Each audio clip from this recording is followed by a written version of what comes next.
महाराष्ट्राचा बिहार झालाय हा प्रश्न विचारून आता बोथट झालाय। महाराष्ट्रातल्या गुन्हेगारी घटनांनी गाठलेलं टोक आणि त्यातलं सातत्य, गुन्ह्यांची तीव्रता पाहता महाराष्ट्र गुन्हेगारी घटनांमध्ये बिहारलाही मागे टाकतो की काय अशी भीती तयार झाली आहे।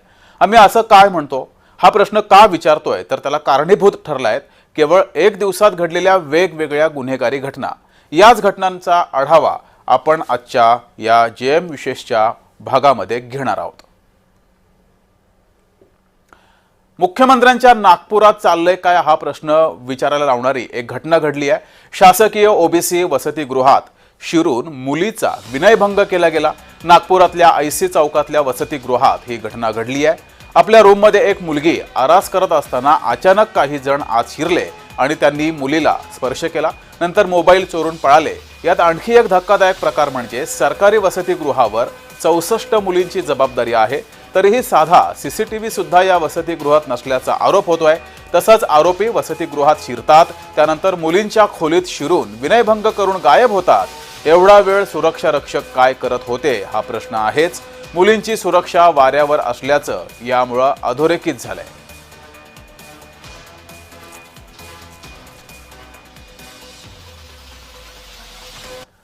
तर सरकारी वसतिगृहातल्या या तरुणीसोबत बातचीत केली आहे आमचे प्रतिनिधी तेजस मोहतुरे यांनी। पाहूयात।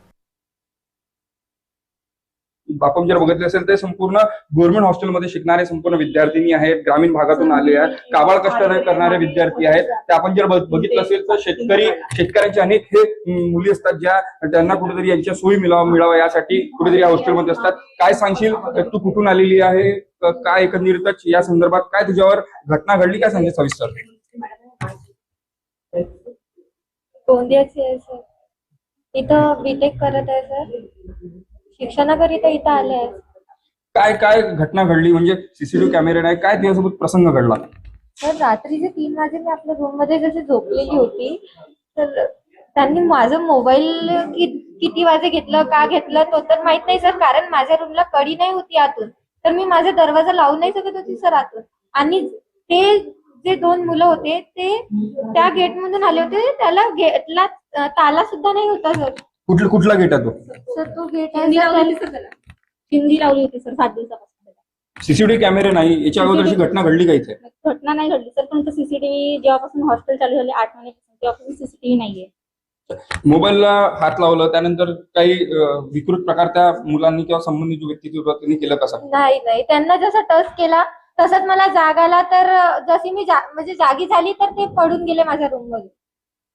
तुझ्यासोबत काय घटना घडली त्या दिवशी? तर मी त्या दिवशी ऍक्च्युली नव्हते, त्या दिवशी एफआयआर पण दर्ज नाही केली होती सर। 9 वाजे गेले होते इथं, जर 3 वाजे घटना घडली ते झोपले होते का सर? 3 वाजे जर त्यांना नाही सुचलं, 3:30-4ला तरी कॉल करायला पाहिजे होतं पोलीस स्टेशनला। नाही, आमचे वरचे अधिकारी आहेत त्यांना अगोदर सांगू, असं होते का सर? तेजस मोहतुरे, जय महाराष्ट्र न्यूज, नागपूर।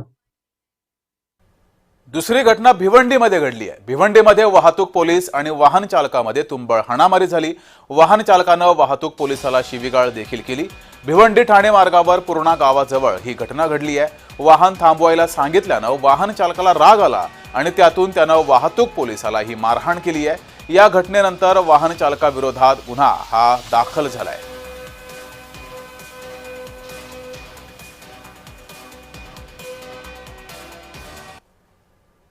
तिसरी आणि धक्कादायक घटना दौंड तालुक्यामध्ये घडलेली आहे। दौंड तालुक्यातील चौफुला येथील एका कला केंद्रामध्ये एका सत्ताधारी पक्षातील मोठ्या नेत्याशी संबंधित व्यक्तीनं गोळीबार केला असल्याची सध्या चर्चा सुरू आहे।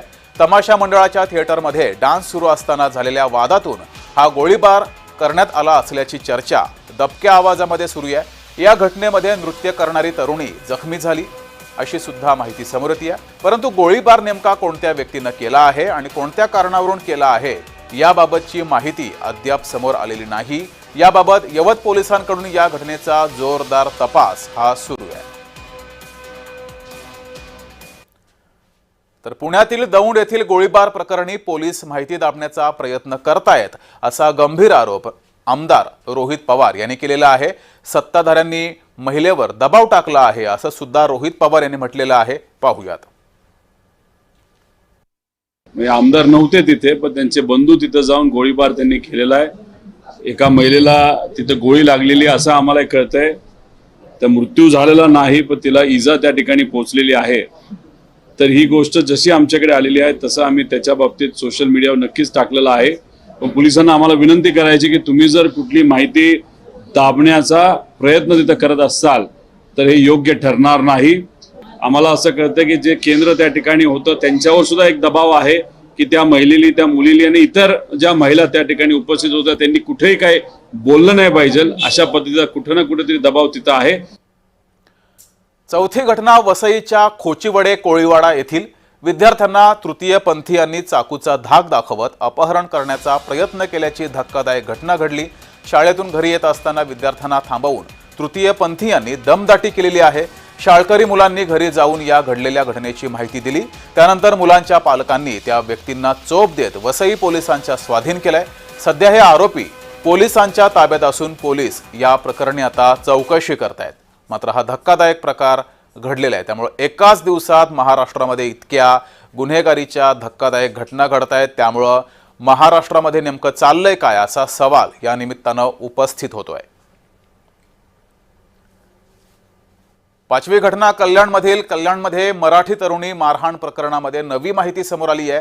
झा नावाच्या आरोपीनं पहिल्यांदा हात उचलल्याचा दावा या मराठी तरुणीनं केला होता. पण आता मारहाणीच्या आधीचं सुद्धा फुटेज हे समोर आलंय. ज्या तरुणी आरोपीच्या वहिनीवर पहिल्यांदा विनाकारण हात उगारताना दिसतेय, त्यानंतर संतापलेल्या झानं तरुणीला बेदम मारहाण केली आहे. या प्रकरणाची नवी बाजू आता समोर आली आहे. वादात नवा खुलासा झालाय. रुग्णालयाचा नवा CCTV हा समोर आलाय.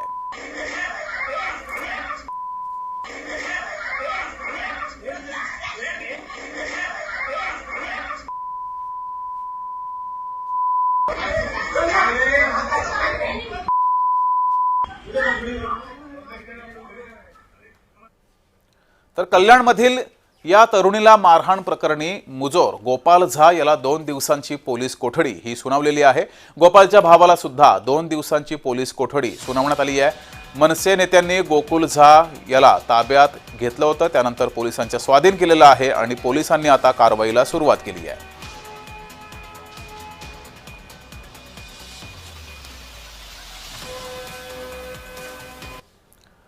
तर मराठी तरुणी मारहाण प्रकरणी आरोपी गोकुल झा याची गुन्हेगारी पार्श्वभूमी समोर आलेली आहे. आरोपीच्या पहिल्या गुन्ह्याचा व्हिडिओ समोर आलाय. हत्यारानं वार करतानाचा जुना व्हिडिओ हा समोर आलाय. व्हिडिओच्या आधारे पोलीस कोठडी वाढवून मागितली जाणार आहे. आरोपीला सध्या 2 दिवसांची पोलीस कोठडी सुनावली गेली आहे. या रुग्णालयात मारहाण करणारा हा तरुण त्याचा या आधीचा सुद्धा चाकूनं एकावर हल्ला करतानाचा व्हिडिओ हा समोर आलाय.